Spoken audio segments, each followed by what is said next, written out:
Hello, my friends. I have been thinking about you a lot over the past weeks as one minute has gone into another, 1 hour into another, one day into another. And every day we are provoked to think more carefully about the place in which we are and the people with whom we live, our relationships with them, how we imagine their lives and our lives in relation to theirs.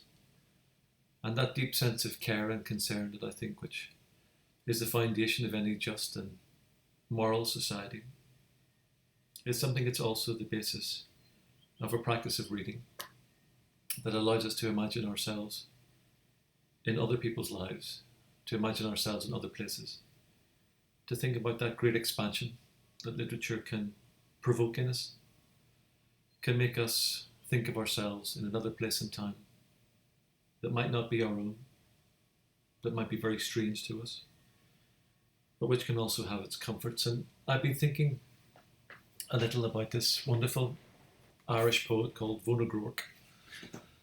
Published many collections of books. She taught for a while in Wake Forest University. She's now in the University of Manchester. She comes from the Midlands of Ireland originally.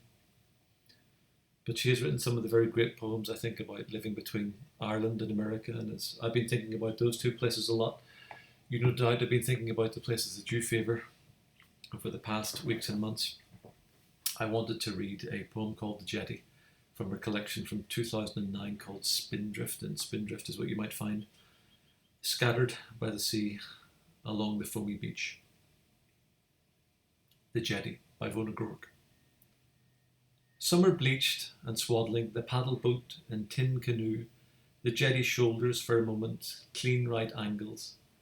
Lichen seems heavy as voices, tacking now across water, calling don't or boat, it hardly matters to me. The way I scribble is like the way a squirrel or a cardinal is fumbling in the thicket to my left. At least he knows what he's looking for.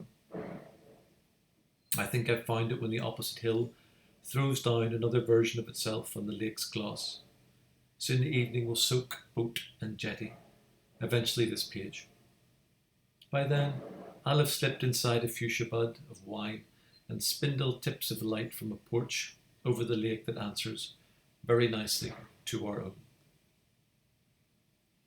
I think about canoeing on lakes as a very American summer pastime. I've been doing it with my own family these past weeks, thinking about how those big bright summer skies cast reflection so deep across the surface of the water, where you can have a cloud that you seem to paddle through, where you can have a blue sky that reflects such light that everything seems clear for a moment, where you have those green banks of trees going away from the lakeside. And really what Groarke is saying here, I think in this poem, or at least part of what she's suggesting, is that you can indeed hold two places at once in mind in synchronicity, that the reflection and the reality are always a kind of work of mediation, and that's the kind of work that the poet does. I love the way that she describes it.